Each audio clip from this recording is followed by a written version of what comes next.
En 30 ans, le VIH aura fait plus de 32 millions de morts. C'est presque 2 fois plus que toutes les victimes de la Première Guerre mondiale.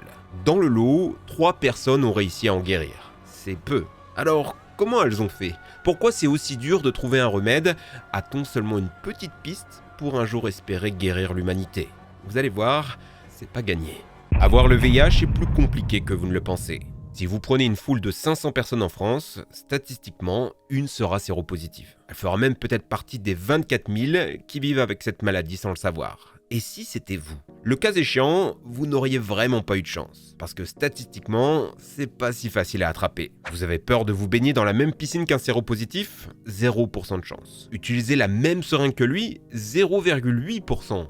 Oui, c'est peu. Pareil pour les rapports sexuels, la contamination est loin d'être systématique. Il y a plusieurs études qui ont été faites, et vous voyez, selon les pratiques, les chances d'être contaminé changent beaucoup. 0,1% si vous êtes actif par devant, et 3,4% dans un rapport passif dans le popotin. Mais attention à ces chiffres, parce qu'il y a des facteurs qui peuvent te faire grimper à 80-90%. Si tu as des blessures ou une MST, donc des portes d'entrée pour le virus, la charge virale de ton partenaire, qui peut être plus ou moins forte, le fait que tu sois circoncis, avec une peau plus épaisse, plus difficile à pénétrer, le fait que tu jouisses ou non à l'intérieur, et surtout, le nombre de rapports. Il suffit de 20 rapports par derrière pour déjà être à 2 chances sur 3 d'être infecté.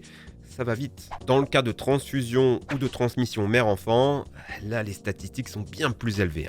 Du coup, comment fonctionne une infection? Le virus se trouve dans le sang et les fluides. Lors d'un rapport, il peut y avoir une micro-coupure dans laquelle il va s'infiltrer pour se retrouver dans le corps. C'est pas encore gagné pour lui. Votre corps peut se défendre. Le VIH va donc chercher à se cacher dans une cellule hôte. Et il choisit les meilleurs de votre système de défense, le lymphocyte T4, qui est censé vous protéger contre ce type de virus. Le VIH va fusionner avec sa membrane et y pondre son ARN à l'intérieur. C'est comme Alien. Le bébé VIH va manger vos nutriments et utiliser votre machinerie cellulaire pour se reproduire. Tout ça dans le but de se répliquer encore et encore. Des milliers de milliards de virus sont produits chaque jour à la chaîne.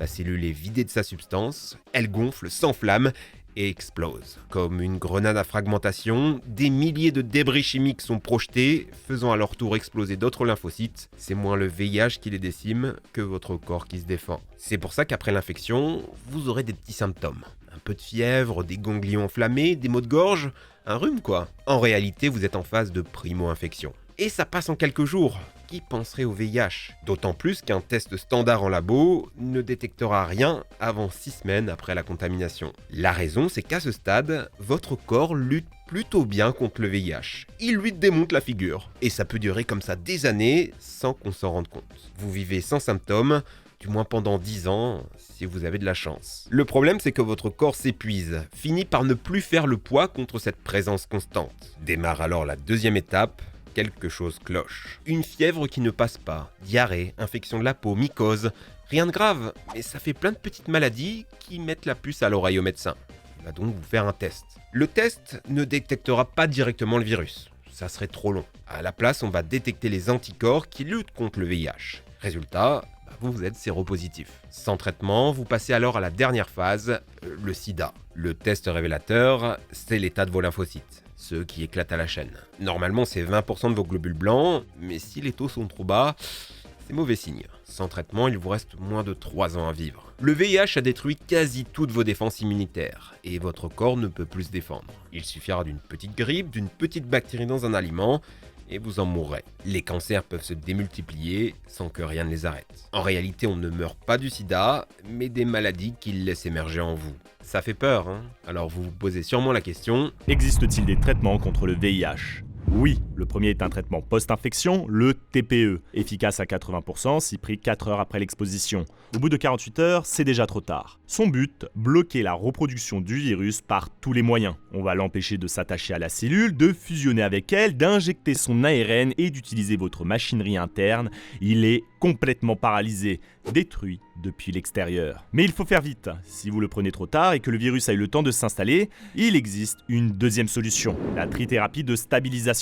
Pourquoi le TPE ne marche plus? Pourquoi ça ne l'éradique plus totalement? Parce que le virus a eu le temps de se cacher dans les ganglions, le lieu de stockage de vos défenses immunitaires. Et là-bas, la trithérapie ne marche pas. Parce que le virus s'y met en dormance, il ne se multiplie pas, il chill en attendant de pouvoir se réveiller. Le fait est qu'en prenant vos 3 pilules tous les jours, votre sang est clean. Il y a quasiment plus de VIH qui se balade parce que dès qu'un virus tente sa chance, il est éliminé. Vous n'êtes plus contaminant. C'est comme si vous étiez guéri, mais pas totalement, parce que quelque part, terré au fond de votre corps, il attend que la voix se libère pour se réveiller. Est-ce que c'est cool? Pas tant que ça. La trithérapie a des effets secondaires, augmentation du risque d'infarctus, trouble de la répartition de la graisse, atteinte du foie, des reins et même des os. Aujourd'hui, une personne qui a le VIH a la même espérance de vie qu'une personne sans. Mais dans quelles conditions? Sans compter que le VIH a un grand pouvoir de mutation. Un traitement bien équilibré depuis des années peut ne plus fonctionner du jour au lendemain. C'est vraiment le roi des virus, il a tout compris pour survivre au maximum, ce qui le rend invincible, sauf pour 3 personnes qui ont réussi à totalement le supprimer de leur corps. Comment ont-ils fait? Faites-vous partie des gens immunisés au VIH?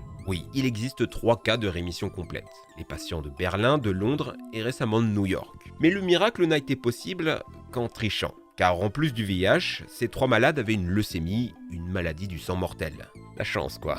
La solution, c'est une greffe de moelle osseuse, la substance qui produit vos globules rouges et vos globules blancs. Justement ce que le VIH infecte. Il se trouve qu'avec la leucémie, la moelle est défectueuse et il faut la changer. L'idée est d'en récupérer sur un donneur sain, retirer la moelle du malade et lui injecter la nouvelle. Coup de chance pour nos 3 miraculés, les donneurs faisaient partie des 1% de la population dotée d'une résistance naturelle contre le VIH. Oui, ça existe. Elles sont porteuses d'une mutation rare appelée CCR5 delta 32 qui empêche au virus de s'accrocher à la cellule. Malheureusement, c'est impossible d'utiliser la greffe comme traitement.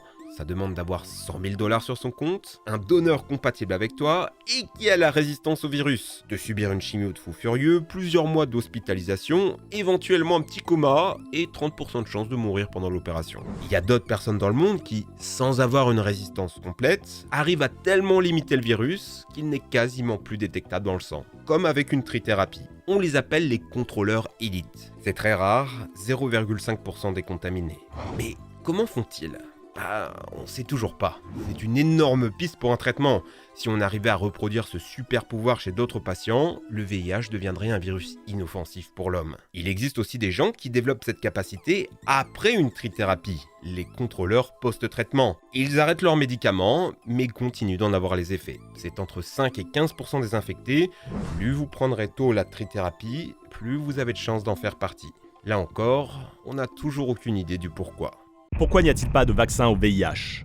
40 ans que le virus est connu et toujours rien. La Covid, ça a été réglé en moins de 12 mois. Pourquoi une telle différence? En fait, il existe des vaccins contre le VIH, mais leur taux d'efficacité est assez faible. Cette année, un vaccin par ARN messager est en phase de test et c'est très prometteur. Le problème, c'est que le virus infecte directement les cellules en charge de vous protéger. Or, le principe d'un vaccin, c'est d'entraîner ces cellules à réagir contre un attaquant. Le vaccin t'apprend à boxer, le VIH te coupe le bras. Mais on peut encore utiliser ses pieds. On est capable de produire des anticorps contre le VIH. Le problème, c'est qu'ils se cachent. Alors, comment identifier les cellules infectées en dormance? Elles sont identiques aux autres, ni les médicaments ni vos défenses immunitaires ne peuvent voir à travers vos cellules. On a néanmoins inventé quelque chose qui ressemble à un vaccin, la PrEP. Vous n'êtes pas infecté, vous voulez un rapport sans préservatif avec votre partenaire qui a le virus, avec la PrEP, ce n'est pas un problème. Ce médicament va agir comme un comité d'accueil, le VIH entre en toi, mais va se faire bolosser avec impossibilité pour lui de se reproduire. La prise reste contraignante, tous les jours à heure fixe, mais un taux d'efficacité à 98%. Si on ajoute ça aux statistiques de tout à l'heure, ça limite vraiment les risques. Mais ça ne guérit pas. Voilà pourquoi plusieurs autres pistes de traitement sont à l'étude. Par exemple avec les thérapies géniques, on pourrait rendre les lymphocytes T4 d'une personne infectée résistante au virus, comme chez les contrôleurs naturels. Une autre piste serait le shock and kill, trouver un moyen de réveiller tous les virus en dormance pour pouvoir tous les éradiquer d'un coup grâce à une trithérapie de choc. Malheureusement, cette méthode pourrait aussi réveiller d'autres virus, voire même des cancers. Et il existe encore plein d'autres pistes. Arriver à identifier les virus en dormance, utiliser des enzymes pour empêcher le virus d'entrer dans les cellules, une greffe de moelle osseuse qui serait sûre, un vaccin thérapeutique ou endormir le virus pour toujours. La recherche est à fond sur le sujet parce que ce virus est la clé pour mieux comprendre notre système immunitaire. On pourrait presque utiliser toutes les techniques vicieuses de ce virus pour en faire des médicaments à l'avenir. Maintenant, il est vrai que si 40 ans après on n'a toujours rien, c'est que pendant longtemps, c'était pas la mobilisation générale dans la recherche. Parce que cette maladie touche principalement 4 types de communautés marginalisées: les communautés gays, les utilisateurs de drogue, les non-blancs et les femmes. Aux États-Unis, 85 des nouvelles infections touchant les hommes l'étaient lors de rapports du même sexe. 70% l'étaient dans les communautés ethniques marginalisées, et on parle d'une étude où les femmes ne sont même pas comptées. Elles représentent pourtant 20% des nouveaux infectés aux États-Unis, avec encore une fois une écrasante disparité ethnique, les femmes noires étant 20 fois plus touchées que les blanches. Constat assez similaire en France, malheureusement. Le continent africain porte clairement la croix de cette épidémie avec plus de 70% des infectés à l'échelle mondiale. Dans certaines régions, c'est même une personne sur 3 qui est touchée. Dans ces pays, les chances de contamination sont jusqu'à 10 fois plus élevées qu'en Occident pour un même type de rapport. Pourquoi ? On ne sait pas. Il y a des explications culturelles, sociales, mais aussi génétiques. Certains gènes présents chez les afrodescendants seraient suspectés de favoriser la contamination. Le fait est que la peur du sida a permis de faire reculer d'autres maladies tout aussi dangereuses. Hépatite, syphilis, chlamydia, herpès, qui, je vous rappelle, ont tué Al Capone, Lénine, Maupassant, Schubert, des hommes au sommet qui ont tout perdu pour une coucherie d'un soir. Il y a 2000 ans, la capote existait déjà, et depuis, on n'a rien trouvé de mieux pour se protéger de l'intégralité de ces saletés. Alors encore une fois, sortez couverts. Et en attendant, c'est à nous de vous remercier pour le palier des 500 000 abonnés. C'est une aventure incroyable qu'on va continuer avec toute l'équipe jusqu'au million. Et promis, ce jour-là, on vous réservera une petite surprise. En lançant le projet Science Trash, on voulait vous communiquer un max de savoir et en particulier ma passion des maths. On peut dire un grand merci à nos rédacteurs et monteurs. N'hésitez pas à nous suivre sur les réseaux. On vous dit à très vite, à bientôt les amis, ciao!